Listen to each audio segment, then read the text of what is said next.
여러분 혹시 집 어딘가에 오래된 영수증이나 사용하지 않는 물건을 고이 모셔두고 계시진 않으신가요? 아드님이 첫 월급으로 사준 옷, 한 번도 입지 않은 한복, 언젠가 쓸 줄 알고 모아둔 도시락통까지 이런 것들이 단 하나라도 있으시다면 오늘 이 이야기를 꼭 끝까지 들어보셔야 합니다. 정리 전문가들이 말합니다. 수십 년 동안 쌓아온 물건들로 가득 찬 집들이 며칠 만에 호텔처럼 변한 적도 있다고요. 그 비결은 바로 버리는 용기였습니다. 물건을 정리하는 것, 단순히 집을 치우는 행위로 끝나지 않습니다. 지금부터 여러분의 삶을 조금씩 가볍게 만들어줄 첫걸음이 됩니다. 많은 분들이 보험 정리, 재산 정리는 열심히 하시면서 정작 물건 정리는 뒤로 미루십니다. 내가 죽으면 자식이 알아서 정리하겠지 하시지만 그렇지 않습니다. 오히려 내가 직접 비워내는 것이 남은 삶을 더 편안하게 만들어줍니다. 실제로 있었던 한 어르신의 이야기를 들려드릴까 합니다. 올해 74신 김영수 어르신은 오랫동안 살던 집 안방문조차 열기 힘들 만큼 물건이 가득하셨습니다. 서랍 깊숙한 곳에는 30년 전 일본 여행 고속버스 영수증, 아이들과 함께 갔던 박물관 입장권, 군대 시절 서류까지 있었습니다. 추억이 담긴 물건들이었죠. 하지만 그 어르신께 요즘 자주 사용하는 물건이 무엇인지 여쭤보니 단 하나, 아침마다 듣는 라디오라고 하셨습니다. 김영수 어르신의 이야기는 우리 모두에게 중요한 질문을 던집니다. 나는 지금 내 공간 속에서 진짜 필요한 것과 함께 살아가고 있는가? 아니면 과거의 기억 속에 갇힌 채 불필요한 물건들에 둘러싸여 있는가? 김 어르신은 라디오 하나만으로도 하루를 기쁘게 시작하셨습니다. 그 이야기를 들은 정리 전문가는 이렇게 제안드렸다고 합니다. 그 라디오를 가장 편하게 들을 수 있는 공간을 만들어 드릴게요. 처음에는 추억이 담긴 물건들을 하나씩 살펴보며 비우는 작업이 힘들고 낯설었다고 합니다. 하지만 조금씩 라디오 소리를 더 맑게 들을 수 있는 공간이 넓어지자 마음도 함께 정리되는 느낌이 들었다고 하셨습니다. 어느 날 어르신은 직접 말씀하셨답니다. 이제는 눈에 보이는 거 전부 버려주세요. 그렇게 해서 문조차 열지 못하던 안방이 침대 하나와 잘 정리된 옷장, 그리고 그토록 소중했던 라디오 하나만 놓인 깔끔한 공간으로 바뀌었습니다. 이 사례에서 알 수 있듯이 정리는 단순히 물건을 없애는 일이 아닙니다. 삶의 중심을 지금 이 순간으로 옮기는 행위입니다. 나이가 들수록 허리는 쉽게 삐끗하고 물건을 꺼내기 위해 구부릴 때 부상의 위험도 커집니다. 바닥에 물건이 많으면 쉽게 넘어질 수도 있습니다. 게다가 오래된 물건에 쌓인 먼지는 기침이나 알레르기, 호흡기 질환까지 악화시킬 수 있습니다. 아무리 좋은 공기청정기를 켜도 먼지의 근원이 사라지지 않으면 소용이 없습니다. 가전제품보다 앞서야 할 일은 바로 비우기입니다. 그렇게 해야 청소도 쉬워지고 공기도 맑아지며 몸도 가벼워집니다. 무엇보다 중요한 건 이 모든 변화가 단 하루만 해도 시작될 수 있다는 점입니다. 완벽한 정리가 아니어도 괜찮습니다. 단 한 가지 물건을 비우는 것부터 시작하시면 됩니다. 그것이 여러분의 삶을 조금씩 바꾸기 시작할 것입니다. 이처럼 삶의 중심을 지금으로 옮기기 위해 정리를 결심하셨다면 그 다음으로 중요한 것은 어디서부터 시작할까입니다. 많은 분들이 정리를 하겠다고 마음먹고 가장 먼저 손대는 곳이 옷장이나 냉장고입니다. 하지만 전문가들은 그 선택이 오히려 정리의 의욕을 꺾을 수 있다고 말합니다. 옷장은 종류도 많고 계절마다 다르게 입는 옷들이 섞여 있어 선별하기가 까다롭습니다. 어떤 옷은 입지는 않지만 추억이 있어 버리지 못하고 어떤 옷은 언젠가 입을지도 몰라 남겨두게 됩니다. 그렇게 하나하나 고민하다 보면 하루가 지나도 끝이 보이지 않습니다. 냉장고도 마찬가지입니다. 작은 유리병, 남은 소스, 날짜 지난 반찬통들이 여기저기 숨겨져 있어 정리하느라 하루 종일 걸리기도 합니다. 그런데 정리를 마치고 문을 닫으면 티도 안 나는 경우가 많습니다. 수고한 만큼 보람을 느끼기 어렵다는 뜻입니다. 그래서 정리 전문가들은 오히려 현관에서 시작할 것을 권합니다. 현관은 공간도 작고 신발이나 몇 가지 실내용품만 있어 부담이 적습니다. 무엇보다 정리한 뒤의 변화가 눈에 띄게 느껴지기 때문에 성취감이 크고 다음 공간으로 넘어갈 힘을 만들어줍니다. 먼저 신발장 안에 있는 모든 신발을 꺼내세요. 그리고 물티슈나 마른 걸레로 선반을 닦습니다. 이 단순한 동작만으로도 마음이 정돈되는 기분이 듭니다. 그 다음 자주 신는 신발부터 순서대로 넣어보세요. 신발을 넣다 보면 어느 순간 이제 더는 넣으면 안 되겠다는 지점이 생기는데 그때 바닥에 남은 신발은 과감히 정리하시면 됩니다. 현관 정리가 끝났다면 욕실로 이동해 보세요. 욕실도 자주 드나드는 공간이라 변화가 곧바로 체감됩니다. 치약, 칫솔, 세제 등 사용하지 않는 물건들을 버리기만 해도 훨씬 깔끔한 느낌이 들 겁니다. 작은 성취가 쌓일수록 정리는 더 이상 고된 일이 아니라 나를 위한 선물처럼 느껴질 것입니다. 이렇게 작은 공간부터 하나씩 정리해 나가다 보면 자연스럽게 무엇을 버려야 할까에 대한 기준도 생기기 시작합니다. 그런데 정리 전문가들이 공통적으로 말하는 건 있습니다. 나이가 들수록 반드시 먼저 정리해야 할 물건들이 있다는 사실입니다. 그 중에서도 오늘은 4가지 유형을 소개해 드리려 합니다. 첫 번째는 바로 선물 받은 물건입니다. 아드님이 첫 월급으로 사준 스웨터, 30년 전에 지인이 준 도자기 장식품, 한 번도 쓰지 않았지만 버릴 수 없었던 물건들, 이런 것들 참 많으시죠? 마음은 이해됩니다. 하지만 그 고마운 마음은 이미 충분히 받으셨습니다. 정작 선물한 사람은 본인이 뭘 줬는지도 기억 못하는 경우가 많습니다. 그런데도 우리는 여전히 이건 아들이 준 거니까 이건 버리면 안 되지 하고 붙잡고 있습니다. 하지만 물건은 물건일 뿐입니다. 마음은 이미 나누어졌고 그 기억도 여러분 안에 충분히 남아 있습니다. 지금 나의 삶을 더 편하게 만들어주지 않는 선물이라면 과감히 보내주세요.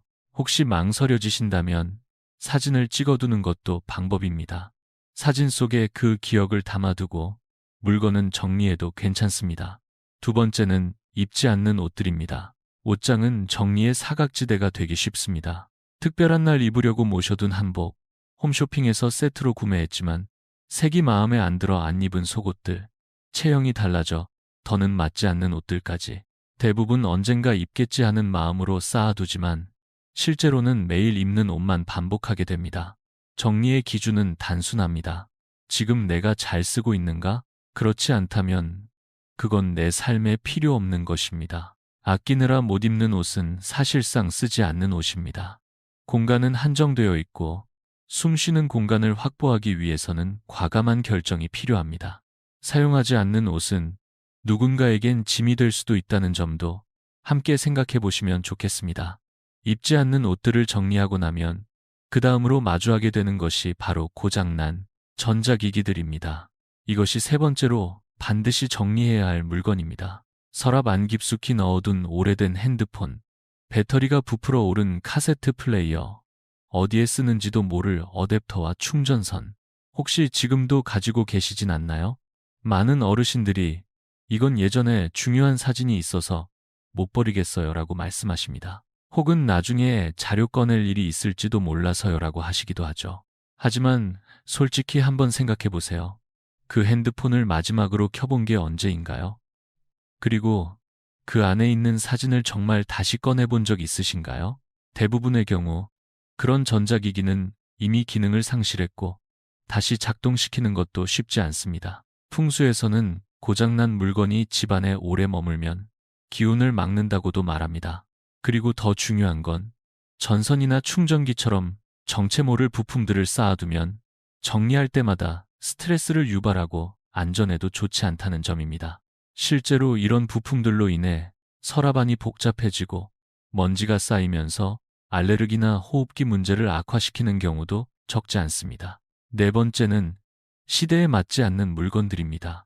생각보다 많은 분들이 아직도 도시락통을 여러 개 보관하고 계십니다. 손주들이 운동회 때 쓸까봐, 언젠가 야외 나들이 갈까봐 남겨두시는데요. 요즘은 대부분 학교에서 급식을 제공하고 운동장에 돗자리 펴고 도시락 먹는 풍경은 점점 사라지고 있습니다. 뿐만 아니라 플라스틱 물통, 오래된 유리병, 안 쓰는 보온병 같은 것들도 마찬가지입니다.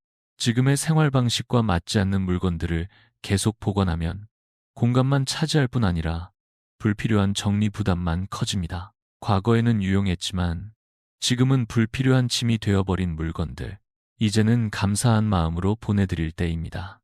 그렇다면 이렇게 버리기 어려운 물건들을 과연 어떻게 정리할 수 있을까요? 앞서 말씀드린 것처럼 이 물건들이 버려지지 않는 가장 큰 이유는 물건 자체가 아니라 그 안에 담긴 기억과 감정 때문입니다. 우리는 그 추억을 잃을까 두려워서 물건을 붙잡고 살아갑니다. 이럴 때 정리 전문가들이 자주 권하는 방법이 있습니다. 바로 핸드폰 사진으로 남기는 정리법입니다. 예를 들어 결혼식 때 입었던 한복, 손주가 그려준 그림, 상 받은 트로피, 오래된 수첩이나 여행 기념품 등은 모두 사진으로 찍어 남길 수 있습니다. 사진으로 남긴다는 것은 단지 이미지를 저장하는 것이 아닙니다. 그 순간의 감정과 이야기를 함께 기록하는 것입니다. 그렇게 사진 속의 기억을 보관하고 나면 실물은 자연스럽게 보내줄 수 있게 됩니다. 그리고 시간이 지나 다시 사진을 꺼내보는 그 순간 내가 이런 일도 있었지, 이런 멋진 옷도 입었었구나 하고 미소 지을 수 있을 것입니다. 실제로 박정희 어르신 76세의 이야기에서도 이 방법은 큰 도움이 되었습니다. 박 어르신은 오랫동안 결혼식에 입었던 한복을 옷장 깊숙이 간직해 오셨습니다. 하지만 이미 입지 않는 옷이었고 벌레가 생기지 않도록 보관하는 것도 부담이었습니다. 결국 어르신은 정리 상담을 받으며 그 한복을 곱게 펼쳐 사진으로 남기셨고 이후 깨끗하게 세탁해 절에 기부하셨습니다. 기억은 제 안에 있으니까요. 라는 박 어르신의 말씀이 깊은 울림을 남겼습니다. 물건을 정리한다는 건 기억을 버리는 것이 아닙니다. 오히려 기억을 더 소중하게 간직할 수 있는 방법을 바꾸는 것일 뿐입니다. 박정희 어르신처럼 기억은 남기고 물건은 보내는 경험을 하셨다면 이제는 그 정리의 기쁨을 습관으로 만드는 단계로 넘어갈 차례입니다. 한 번의 대청소보다 더 중요한 건 매일 조금씩 비워내는 삶의 방식입니다. 정리는 운동과도 비슷합니다. 한꺼번에 몇 시간씩 무리하게 하면 오히려 탈이 나고 다시는 하기 싫어집니다. 반면 하루 10분씩 가볍게 꾸준히 하면 몸도 익숙해지고 마음도 편안해집니다. 그래서 가장 좋은 방법은 하루를 마무리하기 전 집안을 한 바퀴 돌며 딱 하나의 물건만 버리는 습관을 들이는 것입니다. 눈에 띄는 오래된 컵 하나, 마르지 않은 볼펜 하나, 안 쓰는 수건 하나도 좋습니다. 요즘은 먼지털이, 무선 청소기, 로봇 청소기처럼 도구들도 훌륭합니다. 하지만 바닥에 물건이 많으면 그 어떤 기계도 제 역할을 하지 못합니다. 결국 청소의 시작은 비우는 것입니다. 공간을 비우면 눈이 편안해지고 마음도 함께 가벼워집니다. 그리고 한 가지 꼭 기억하셔야 할 점이 있습니다. 정리는 내가 해야 할 일입니다. 자녀에게 정리를 부탁하면 대부분 갈등만 생깁니다. 심지어 정리 전문가들도 본인 어머니 집을 정리하다 너는 네 집이나 잘해라는 소리를 들었다고 합니다. 가족이 아닌 제3자의 도움을 받거나 혼자 할 수 있을 만큼만 매일 실천하는 것이 가장 현명한 방법입니다. 작은 정리가 쌓이면 삶의 중심이 과거에서 현재로, 그리고 지금 내 삶을 위한 선택으로 바뀌게 됩니다. 하루 10분의 정리가 쌓이면 삶도 조금씩 달라집니다. 호텔처럼 깔끔한 공간에서 편안하게 숨쉬고 마음껏 움직일 수 있다는 것. 그것이야말로 지금 우리에게 꼭 필요한 변화입니다. 정리는 단지 물건을 비우는 일이 아니라 삶을 새롭게 시작하는 첫걸음입니다. 오늘 이야기 속에서 한 가지라도 마음에 남으셨다면 지금 바로 작은 행동부터 시작해보세요. 그리고 이 영상이 주변에 사랑하는 분들께도 도움이 될 수 있도록 함께 나눠주시면 감사하겠습니다. 끝까지 함께 해주셔서 진심으로 고맙습니다.